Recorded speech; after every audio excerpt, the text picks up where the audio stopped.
És universalment reconegut com el rei de les pel·lícules d'arts marcials, tot i que només en va fer una a Hollywood. Es va morir jove, als 32 anys, per convertir-se en la més gran estrella del cinema de la història i la seva influència a la cultura popular no ha estat superada mai, ni abans ni després.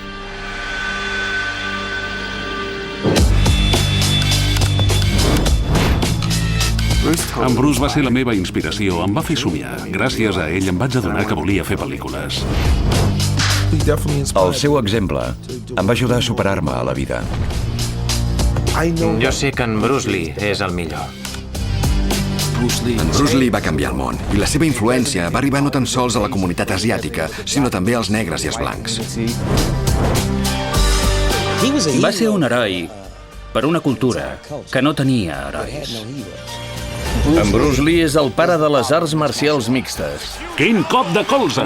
En Bruce Lee no és tan sols un lluitador, és un pensador. Les normes que va crear el seu llibre, les seves regles, es poden aplicar a tots els aspectes de la vida. Va ser prou intel·ligent per crear una imatge icònica molt simple, que es pot reproduir fins a l'infinit. És per tot arreu. Com Bruce Lee va canviar el món. Les actituds a la Xina.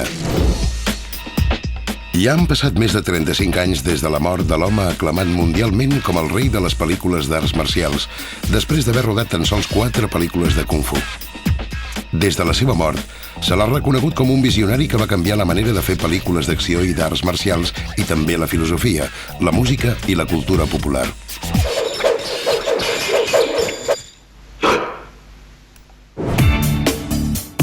Gairebé 50 anys després que Bruce Lee arribés a Hong Kong per rodar la seva primera pel·lícula de Kung Fu, la seva filla, la Shannon, hi torna.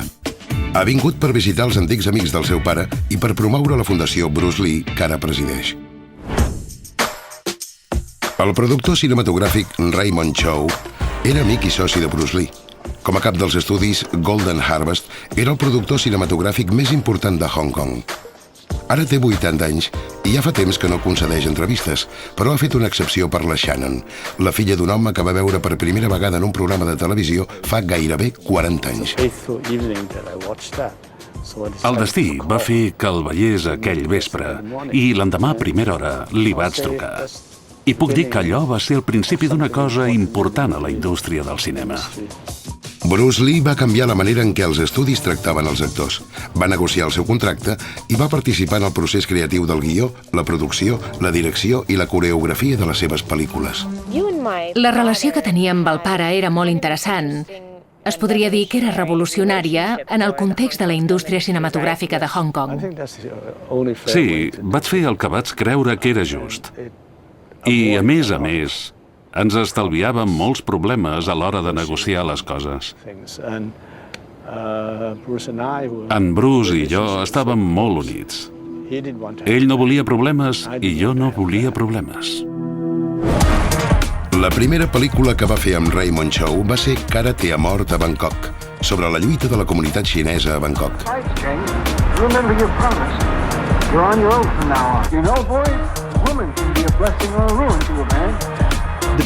Karate a mort a Bangkok era un exemple clàssic de com es feia el cinema a Hong Kong en aquella època, de manera ràpida, barata i una mica descontrolada. Era una pel·lícula important per Bruce Lee, que havia marxat d'Amèrica per fer-se un nom a l'est. Es va filmar amb un pressupost irrisori i va haver de lluitar per convertir un guió incomplet en una història coherent i atractiva. Lee sabia que la pel·lícula el faria triomfar o l'enfonsaria, i el dia de l'estrena, assegut al costat de la seva esposa Linda, era un sac de nervis. Quan la pel·lícula es va acabar, silenci total. S'hauria sentit el vol d'una mosca. I en Bruce va dir: «Déu meu, què faig ara? Surto corrents o què?» I de sobte tothom va començar a aplaudir i a cridar. Els havia encantat, els havia emocionat i en Bruce també es va emocionar. Va ser fantàstic. El van acompanyar a la sortida, el van treure del cinema a collibè i a partir d'aquell moment es va convertir en el seu heroi. Entre el públic hi havia un ajudant de direcció de 24 anys que encara no havia rodat cap llargmetratge. Era John Woo, que més endavant es convertiria en un dels directors de cinema d'acció més influents de la seva generació, responsable de títols com Broken Arrow, Alarma nuclear, Face Off, Cara a cara i Missió Impossible 2. Quan la gent va veure la pel·lícula, al principi no va reaccionar, perquè era una cosa completament nova. Era totalment diferent, no tenia res a veure amb les altres pel·lícules d'arts marcials. La interpretació d'en Bruce era massa potent. I quan va acabar l'últim rotllo, a tothom li havia encantat i van començar a aplaudir i a cridar. Crec que en aquell moment, aquell vespre, vam trobar el nostre heroi. I des d'aquell vespre, en Bruce Lee es va convertir en una llegenda. Malgrat que només va costar $100.000, Karate a mort a Bangkok va batre tots els rècords de taquilla locals. Abans de l'estrena, Bruce Lee ja havia començat a treballar en la seva següent pel·lícula, Fúria Oriental, que contribuiria a crear un sentiment de patriotisme a Hong Kong. Al començament de la pel·lícula hi ha aquesta escena on li donen un cartell que diu l'home malalt d'Àsia i més endavant torna i diu que la gent de Hong Kong, els xinesos, no són els malalts d'Àsia. Crec que la gent de Hong Kong ho va assimilar, això. La gent de Hong Kong no som els malalts d'Àsia, van assimilar el missatge i li van agrair. Era com el fill pròdig que tornava a Hong Kong i la comunitat sencera li va donar la benvinguda. I jo crec que va formar part d'un moviment per crear una identitat pròpia per la gent de Hong Kong. Una identitat que encara existeix avui dia. A començament dels 70, la Xina estava atrapada a la revolució cultural que va ser un interludi terrible i sagnant a la història moderna del país, on van morir centenars de milers de persones. Els fills delataven els pares. Va ser terrible. Hi havia gent que arribava a Hong Kong fugint de la Xina i deia «El nostre país s'ofega en un mar de sang». La gent no es podia sentir orgullosa d'aquella pàtria i per això refugiaven en una Xina mitològica, que és la que trobaven a les pel·lícules. Era com si comprar una entrada per anar al cinema fos com obtenir un passaport per anar al país que al fons del teu cor sabies que era la Xina real. I això és una de les coses que va saber veure Bruce Lee. Per molta gent, el personatge que interpretava Bruce Lee era revolucionari i alhora una inspiració. Eren tan febles, eren tants els que ens havien menyspreat. Per això, després de Fúria Oriental, la gent té la sensació que ja no estan malalts, que tornen a ser forts. I tot gràcies a Bruce Lee. We are not sick men. Com a Karate a mort a Bangkok, Bruce Lee interpretava un heroi nacionalista.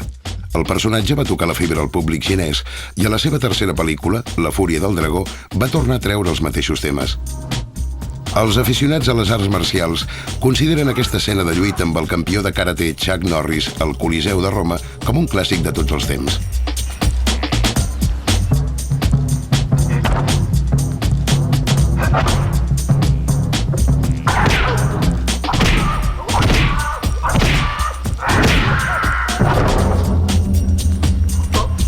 De nou, Bruce Lee interpreta un heroi xinès digne i tranquil que derrota el seu enemic estranger. També em va influir perquè fes les meves pròpies pel·lícules amb l'autèntic esperit xinès. Aquesta és la influència que va tenir sobre mi. I em va fer creure que si treballava de valent, al final triomfaria. Com va triomfar ell.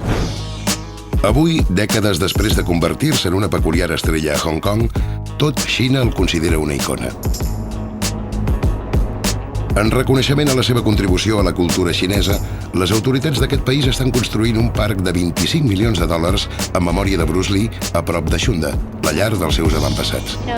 És la casa dels meus avantpassats i sempre hi he volgut anar i visitar la ciutat des d'un punt de vista històric. Aquest viatge és molt interessant, perquè mai he creuat la frontera de Hong Kong amb la Xina. És la primera vegada que hi vaig. Aquest viatge amb autobús serà molt emocionant. Tinc moltes ganes de veure què hi tenen allà, quin és el llegat del pare. Abans d'anar a veure el parc, l'han convidat a visitar la casa del seu avi per participar en una cerimònia tradicional amb encens.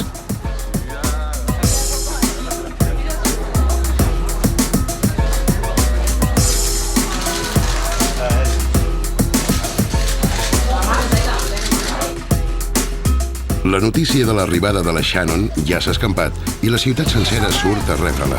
Moltes gràcies. incloent-hi un imitador de Bruce Lee que fa anar la seva arma preferida. El parc ocupa una extensió considerable. A banda d'un museu, hi haurà una estàtua de Bruce Lee de 18 metres. Durant dècades, el govern xinès va prohibir les seves pel·lícules, però ara hi ha més tolerància cap a l'individualisme i el lliure comerç i s'han adonat que Bruce Lee és una icona ideal per a la nova Xina. El seu esperit és el mateix que el del poble xinès. No et rendeixis mai, no cedeixis i continua lluitant. Aquests són els valors que es promouen a la Xina d'avui dia. Sembla que després del museu a la Xina se n'obrirà un altre a Hong Kong, a la seva antiga casa en aquesta ciutat. Bruce Lee es va mudar aquí el 1971 i hi va viure fins que es va morir el 1973 amb la seva família. La Shannon no hi havia tornat des de la mort del seu pare. Vaig viure aquí des dels 2 anys fins als 4.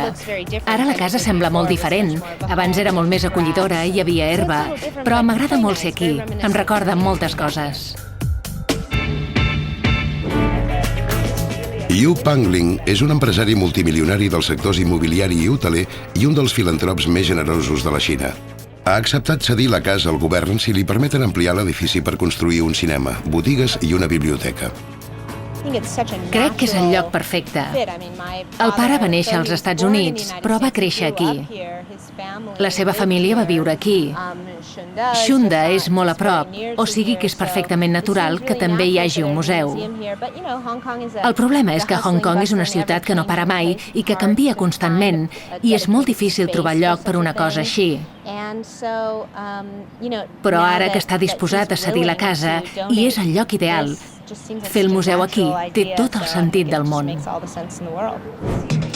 La notícia del museu coincideix amb un altre senyal de la relaxació de l'actitud del govern xinès, amb l'emissió d'una sèrie de televisió de 50 capítols al canal estatal que es titula La llegenda de Bruce Lee.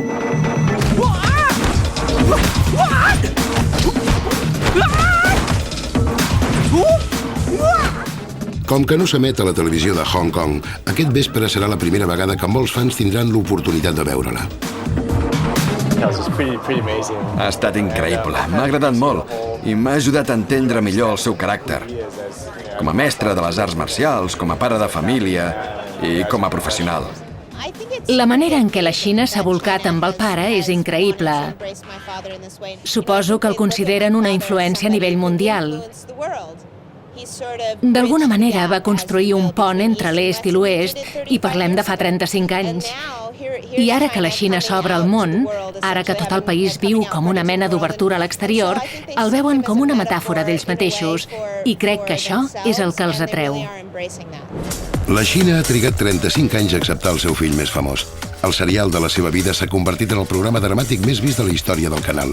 I encara que sembli increïble, les tècniques que es van fer servir durant la filmació i a les escenes de lluita són les que va introduir Bruce Lee fa gairebé 4 dècades, quan va canviar per sempre més la manera de fer pel·lícules d'acció.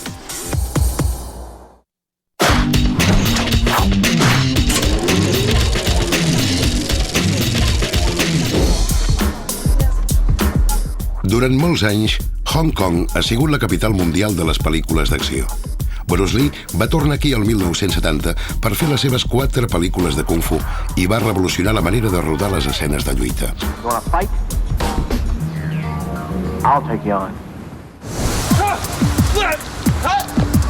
Thomas Sin és un coordinador d'especialistes i mestre de Kung Fu que va començar a practicar les arts marcials després de veure Bruce Lee. Les idees, els combats i les imatges de les seves pel·lícules encara són innovadores avui dia. Es va avançar dècades a la seva època.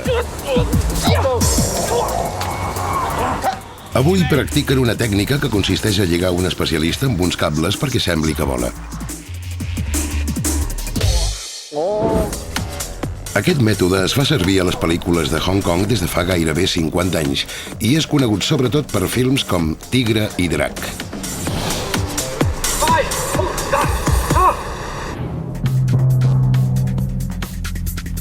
Però tot i tenir a l'abast un ventall d'efectes especials, Bruce Lee els evitava. Per ell, el realisme era el més important. El seu retrat de les arts marcials s'havia d'acostar al màxim a la realitat.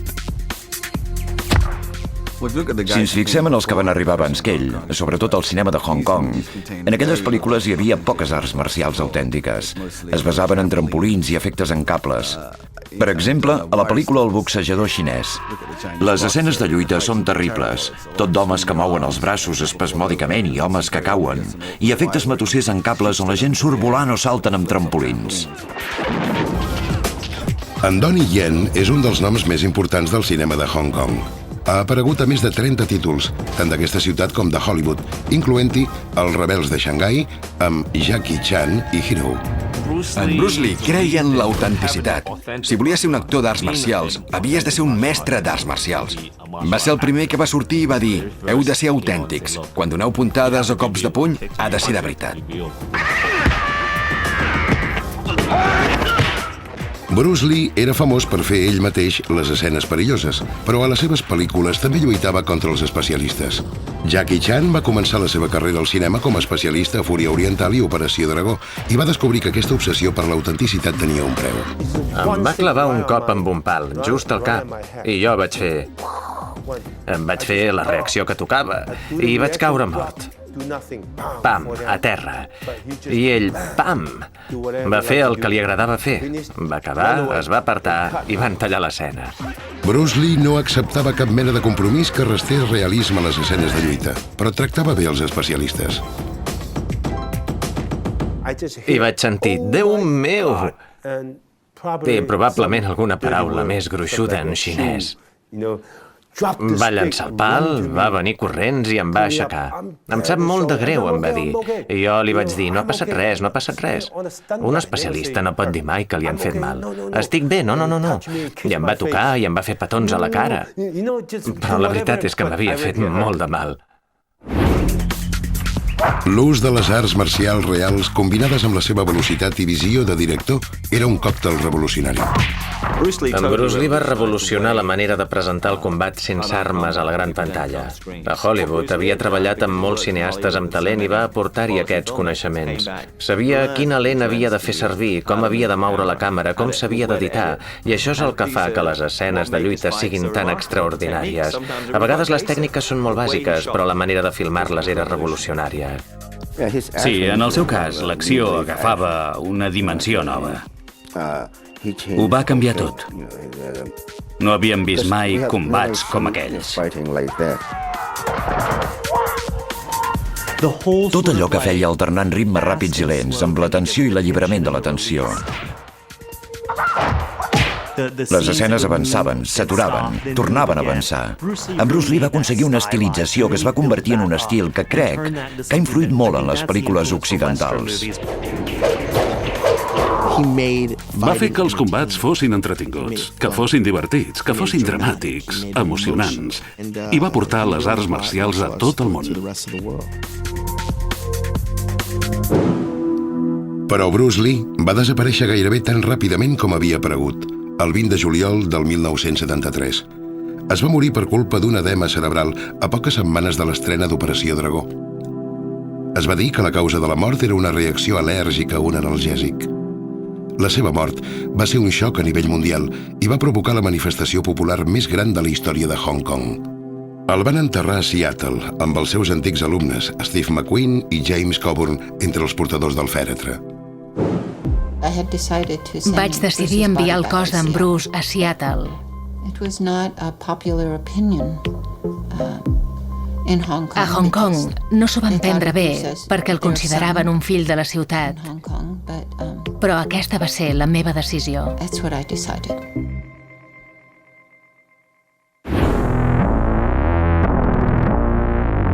Aquesta mort tan sobtada va deixar un buit en un món que demanava més aparicions de la nova superestrella asiàtica. Això va provocar una epidèmia d'imitadors i de còpies de les seves pel·lícules que van crear un nou gènere, el de l'explotació de la imatge de Bruce Lee. El gènere que explotava la figura de Bruce Lee va sorgir amb força després de la seva mort als 70, quan els productors de Hong Kong es van posar a buscar desesperadament algú altre que els fes guanyar tants diners. Després de la seva mort va venir en Bruce Lau, en Bruce Tal i en Bruce Qual, en Bruce d'aquí i en Bruce d'allà. N'hi havia una pila, però de Bruce Lee només n'hi ha un. There's got to be over 50 to 100 titles of movies. Hi ha d'haver 50 o 100 pel·lícules amb el nom de Bruce Lee on en Bruce Lee no surt. Segur que hi ha un bon grapat d'actors asiàtics que es diuen Bruce Lee a la publicitat i probablement ells ni tan sols ho saben.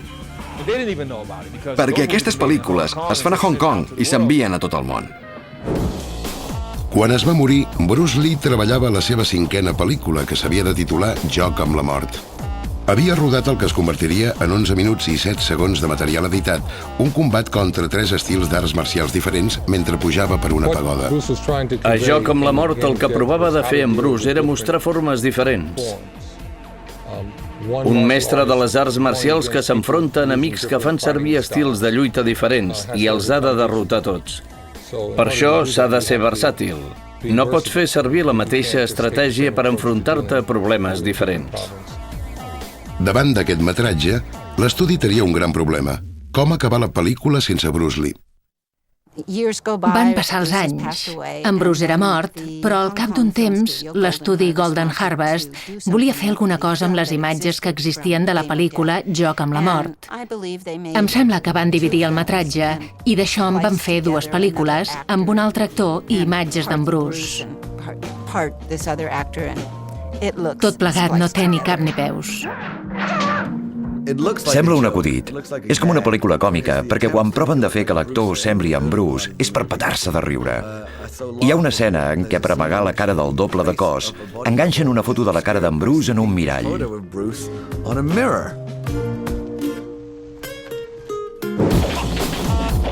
Entre els nombrosos imitadors de Bruce Lee que van aparèixer després de la seva mort, uns quants actors van tenir prou talent per fer-se un lloc propi en aquest món.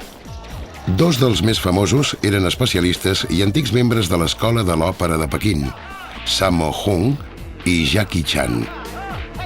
El més llest de tots va ser en Jackie Chan. Quan va arribar a tenir alguna mena de control sobre la seva carrera, va deixar d'imitar en Bruce Lee i d'alguna manera s'hi va inspirar per trobar el seu camí en el gènere de les comèdies de Kung Fu. Després de Bruce Lee, Jackie Chan és el número 1 a les pel·lícules d'acció i de Kung Fu. Avui dia, després de lluitar durant molts anys perquè no l'encasellessin com el següent Bruce Lee, passa més temps a Pequín que no pas a Hollywood. Ningú pot ser en Bruce Lee. Només hi ha un Bruce Lee. Però tots els directors de pel·lícules d'arts marcials volen que cada actor es converteixi en un segon Bruce Lee. Amb la manera de gesticular, la manera de lluitar, i això no ho pot fer ningú. Però el públic sap que és el millor. En Bruce Lee és el millor. En Jackie ha aparegut en més de 100 pel·lícules, però la seva fama es deu sobretot a les seves aparicions al costat de Chris Tucker a la trilogia d'Hora Punta, fent un paper molt diferent de Bruce Lee. Bruce Lee és molt fort. És com l'home de ferro. No el pot derrotar ningú. Jo vull ser l'ase dels cops. Tothom em pot clavar una pallissa. Si en Bruce Lee colpeja així, jo vull colpejar així. Ai, quin mal. Vull ser un ésser humà. A banda d'obrir les portes a estrelles de les pel·lícules d'acció com Jackie Chan, Bruce Lee també ha inspirat molts altres actors. Vaig fer una pel·lícula que es deia Caçadors de Ments, on tenia una escena que havia de caminar amb una pistola per una mena d'instal·lació militar molt fosca. I per fer-la vaig pensar en el Bruce Lee i com ho hauria fet ell, com s'hauria mogut per l'escena. Després, quan vaig veure la cinta, em vaig adonar que el moviment era molt fluid, que pensar en com feia ell les coses havia estat una bona font d'inspiració. Sense cap mena de dubte, m'ha influït molt. Com LL Cool J, Eddie Griffin diu que Bruce Lee el va inspirar professionalment i va fer que volgués aprendre arts marcials. Vaig fer una pel·lícula que es deia Undercover Brother, el germà secret, que tracta d'un negre que en comptes de fer servir una pistola s'estima més resoldre els problemes amb les mans i és fan d'en Bruce Lee. En Bruce Lee sempre m'ha agradat des que era ben petit. Per això em vaig dedicar a aquest art. A banda de la multitud d'imitadors que van sorgir després de la seva mort, molts directors li reten homenatge amb referències a les seves pel·lícules. Brett Ratner n'és un. Va duplicar l'escena de lluita de Joc amb la mort i l'escena inicial d'Operació Dragó. Vaig trobar la localització exacta on l'havien rodat. M'hi va portar algú que havia treballat a la pel·lícula i allà és on vam rodar l'escena inicial d'Hora Punta. A Hora Punta 3 ho vaig fer a la inversa. En comptes de presentar un xinès, en Bruce Lee, lluitant contra un estranger, en Karim Abdul-Jabbar, ho van fer a l'inrevés, un negre lluitant contra un gegant xinès. Vaig demanar al productor que em portés el xinès més gran que trobés i va resultar que era el segon home més alt del món, en Sun Ming Ming, que fa 2 metres i 36 centímetres. O sigui que sí, les pel·lícules d'en Bruce Lee han influït molt en tot el que he fet. Contínuament hi ha referències en Bruce Lee a pel·lícules de Hong Kong, pel·lícules xineses, japoneses i fins i tot canadenques. I també n'hi ha moltes a pel·lícules de Hollywood. Per exemple, la granota groga de Joc amb la mort surt a Kill Bill, la pel·lícula d'en Tarantino amb l'Uma Thurman. A Hora Punta fan servir contínuament els crits i els xiscles. Cada vegada que algú fa un d'aquests xiscles en una pel·lícula occidental és un homenatge a en Bruce Lee. Directors i actors de tot el món mantenen que es dediquen al cinema gràcies a Bruce Lee. Malgrat haver fet només 4 pel·lícules, avui dia la seva influència es manté intacta. El seu principal llegat és haver creat el cinema d'acció asiàtic i haver-lo exportat al món. I gràcies a ell han sorgit pel·lícules d'èxit com Tigre i Drac, i la trilogia de Matrix, els films d'en Jackie Chan i els d'en Jet Li. Sense ell, no haurien existit. Bruce Lee va canviar el món del cinema, de la filosofia, de les arts marcials i del condicionament físic. Però també va tenir un efecte profund a les arts creatives i va influir la música i els músics de tot el món.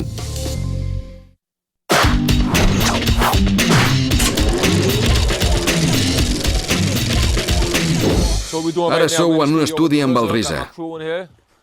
I el meu equip, i estem treballant en un projecte que es diu Afro Samurai, amb en Sam Jackson i la Lucy Liu. Ja us he dit com es diu. Escolteu. Robert F. Dix, conegut també com Risa, està treballant en la seva última banda sonora. És un músic extraordinari i productor, raper i a vegades actor. També és el cervell del grup de hip-hop Wu-Tang Clan i un admirador fervent de Bruce Lee. Quan penso en la influència d'en Bruce Lee i les arts marcials en el que faig, m'adono que és una influència molt forta. Per exemple, el meu primer àlbum es diu Enter the Wu-Tang 36 Chambers. Bàsicament vaig agafar el títol anglès d'Operació Dragó i el vaig aplicar al nostre grup. El debut del grup el 1993, Enter the Wu-Tang 36 Chambers, va ser el primer àlbum que va barrejar rimes amb diàlegs samplejats de pel·lícules underground de Hong Kong. La banda ha venut gairebé 6 milions d'àlbums, amb els fragments de la col·lecció personal de pel·lícules d'acció del productor, el mateix Risa. 1, 2, 3...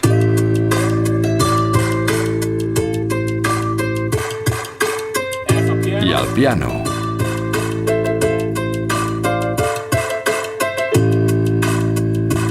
Quatre acords. A banda de la influència de Bruce Lee i les pel·lícules d'acció, Risa manté que hi ha paral·lels entre les improvisacions del rap i les arts marcials.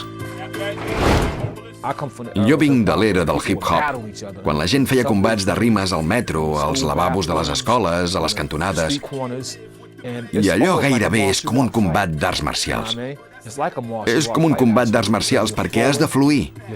Llances les teves millors armes, que són les rimes, per derrotar l'adversari amb les lletres més enginyoses. En Bruce Lee exerceix una influència enorme a la cultura del hip-hop, perquè d'alguna manera és com agafar una icona ètnica i reapropiar-te-la per la teva pròpia ètnia i per la teva pròpia cultura minoritària. Tots sabem que en Bruce Lee era un virtuós de les arts marcials, que improvisava constantment. Era com una mena de Miles Davis amb les mans i els peus. I això és el que fa el hip-hop, improvisar. És estil lliure amb el micròfon. La improvisació, el Jeet Kune Do, és com una mena de ritme sincopat. I això es reflecteix a la música de rap, al jazz, a tota mena de músiques, al rock and roll. La improvisació és a la base del breakdance, on els ballarins contínuament adapten els seus moviments. Aquest grup de dansa de Brooklyn està especialitzat en una varietat anomenada Aproking, una barreja de salsa, el ball anomenat hustle i moviments d'arts marcials, que s'hi ha afegit per imitar un combat contra un altre ballarí. El líder del grup es diu Ralph Casanova, conegut també com King Aprok. Diu que Bruce Lee ha estat una gran influència al seu estil de dansa. L'aprocking va començar a Brooklyn, amb molts nois que eren membres de bandes. Al Bronx, el breakdance era molt popular. Feien els girs a terra, tota aquella sèrie de moviments acrobàtics. I tothom mirava les pel·lis d'en Bruce Lee i afegia elements dels seus combats a la dansa per donar-li una personalitat pròpia. Després de l'estrena d'Operació Dragó, la dècada dels 70, els ballarins van començar a reproduir els moviments del Kung Fu i a introduir-los als seus balls. Per tots els Estats Units van sorgir tota mena d'estils diferents que avui dia es coneixen amb el nom genèric de breakdance. Molts dels moviments del karate inclouen molins i girs d'esquena a terra. Abans no en dèiem així, però tots havíem vist els combats i havíem agafat aquests elements i els havíem introduït al breakdance, a l'aprocking i als altres balls.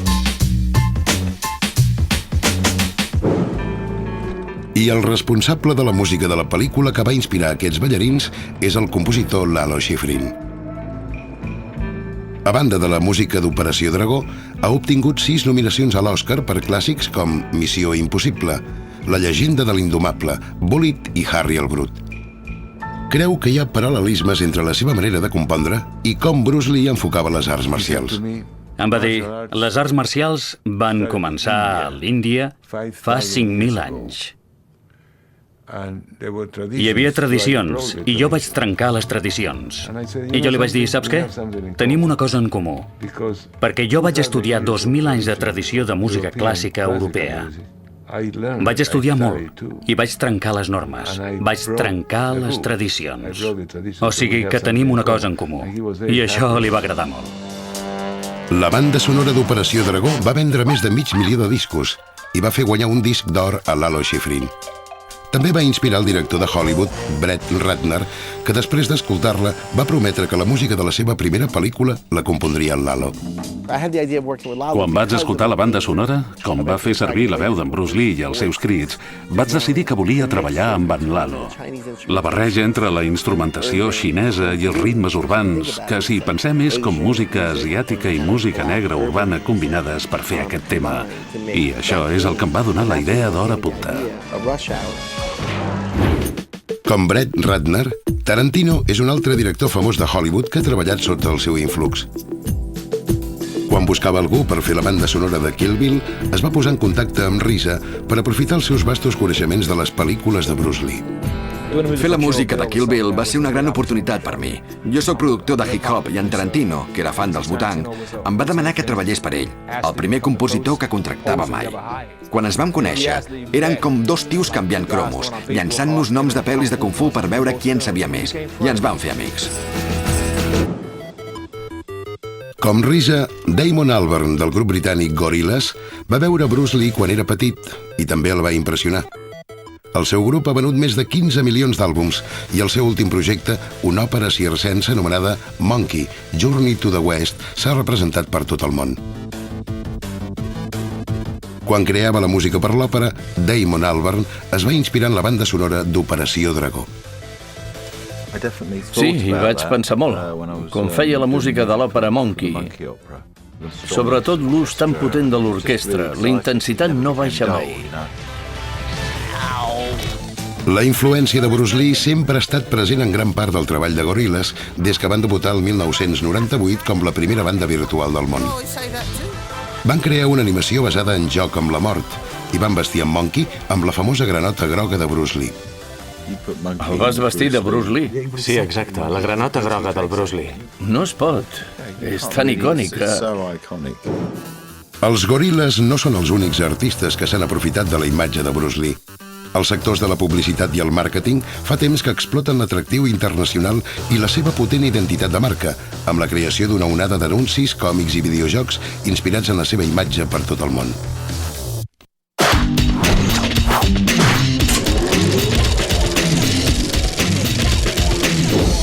Quan Bruce Lee va sorgir a començament dels 70, era algú que no s'assemblava ni actuava com ningú, un superheroi extraordinari i imbatible. Stan Lee és la força creativa darrere dels còmics Marvel, el responsable de la creació de centenars de superherois, com Spider-Man, l'Increïble Hulk i els X-Men. Stan Lee es va donar de seguida del potencial de Bruce Lee com a protagonista de còmics. Es podria dir que era un superheroi sense uniforme. I el seu superpoder era l'agilitat. I el fet de lluitar d'una manera que no estàvem acostumats a veure. Un any després de l'estrena d'Operació Dragó, Comics Marvel va crear el personatge de Puny de Ferro, basat en Bruce Lee. El van seguir més personatges basats en la seva figura, com Shang Shai i les mans del Kung Fu. Estic pràcticament segur que si en Bruce Lee no hagués existit, no hauríem fet aquest llibre. Crec que qualsevol personatge que practiqués les arts marcials d'una manera o altra devia el seu origen en Bruce Lee, perquè va ser el primer que ens va ensenyar als occidentals aquesta manera de lluitar i aquest estil de vida.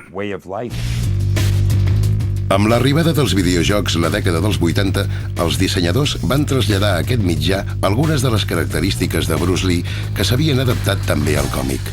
El 1984 es va llançar el videojoc de Bruce Lee i en van seguir molts d'altres.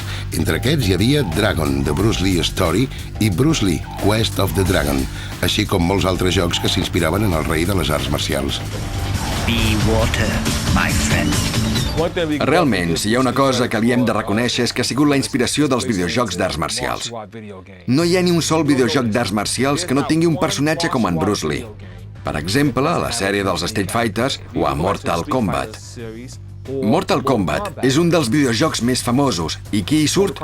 Hi surt en Lee Quan, que és igual que en Bruce Lee, i que fa els mateixos crits. I salta igual. Ralph Lemha és productor de videojocs a Nokia, el gegant de les telecomunicacions. Quan l'empresa va decidir desenvolupar un videojoc inspirat en les arts marcials per la seva plataforma Engage, va recórrer en Ralph.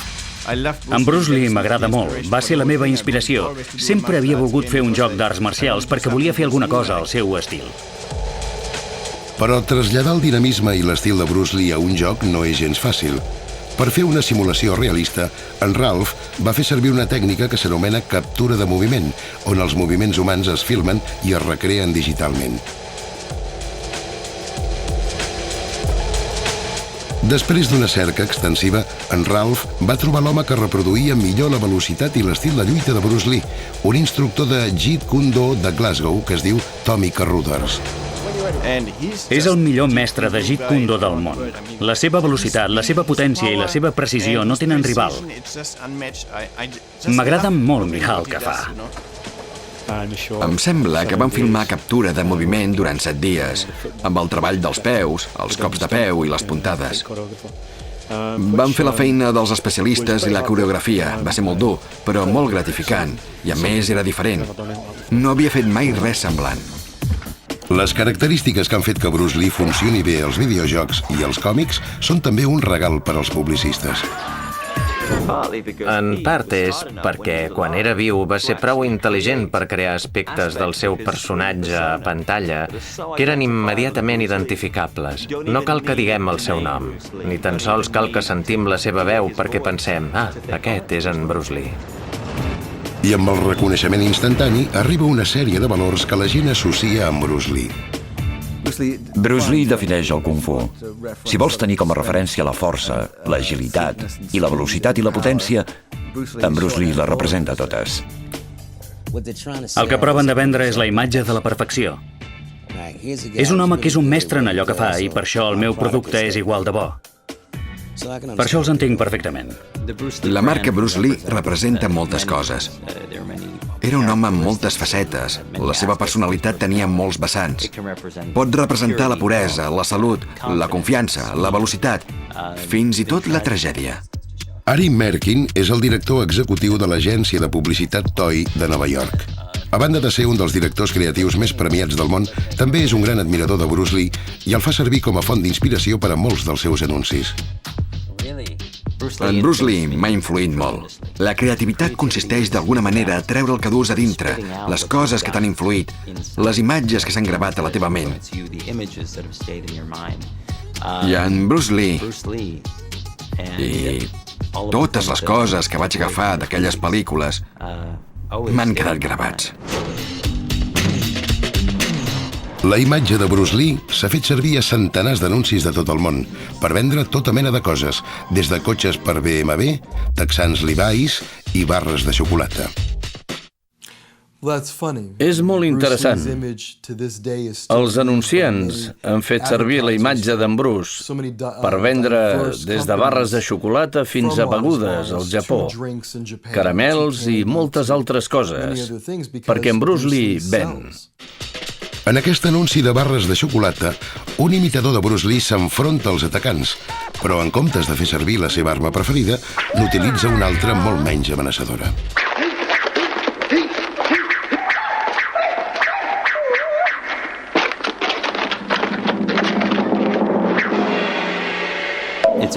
És un anunci molt efectiu, tot i que entra una mica al territori de la paròdia. És un homenatge a l'home i a la marca, amb aquest eslògan que diu una versió delicada d'un clàssic. L'anunci reconeix que les pel·lícules d'en Bruce Lee són clàssics, cosa que eleva la marca i, per tant, eleva el producte. I tothom hi surt guanyant. Aquest anunci és un d'una llarga sèrie que es burla de la figura de Bruce Lee. Ara ja ens podem riure una mica d'en Bruce Lee. Per exemple, els anuncis del refresc de te Brisk, on surt lluitant amb el Karate Kid.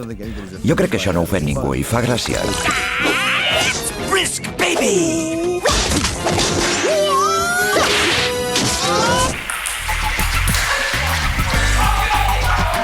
Una de les últimes campanyes que han fet servir la imatge de Bruce Lee és la del mòbil N96 de Nokia, on surt un imitador jugant a ping-pong amb nunchakus.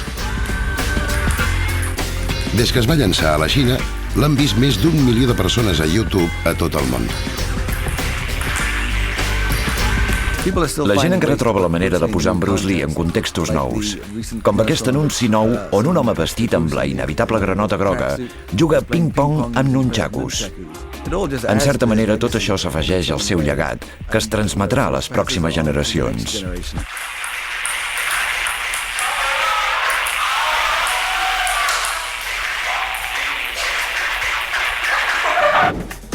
Fa més de 35 anys de la mort de Bruce Lee, però l'interès que desperta no s'ha apagat i hi ha molts projectes al voltant de la seva figura. Aquests inclouen un remake a Hollywood de la sèrie La Vespa Verda i el film de culte dels 80, L'últim dragó, així com un musical de Broadway i una pel·lícula d'animació per ordinador que està desenvolupant el creador de Spider-Man, Stan Lee. És una pel·lícula d'acció on hem trobat la manera de fer que hi aparegui en Bruce Lee.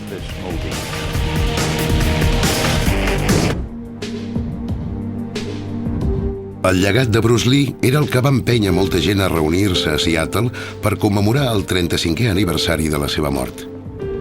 Està enterrat al costat del seu fill Brandon, un actor emergent que va morir en un tràgic accident al plató de la pel·lícula El Corb. La tomba de Bruce Lee s'ha convertit en una meca per als seus fans i cada any n'hi venen milers a presentar-li els seus respectes.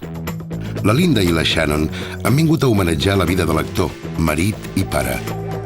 Amb elles, hi ha més de 400 persones que han vingut de llocs tan llunyans com Shunda, la ciutat ancestral de la família, a la Xina. Estem molt orgullosos d'ell perquè és xinès. És un cap de setmana dedicat a les seves ensenyances.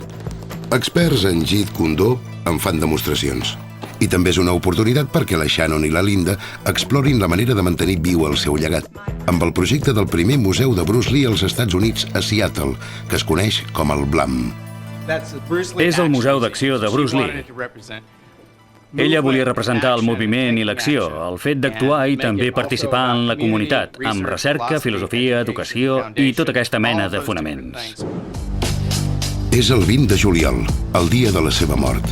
I la Linda, la Shannon i molts familiars i amics de la família s'han reunit al voltant de la tomba per retre-li homenatge. Aquesta és la làpida d'en Bruce.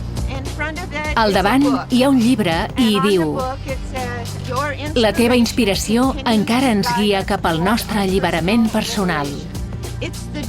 L'important no és la destinació, sinó el viatge.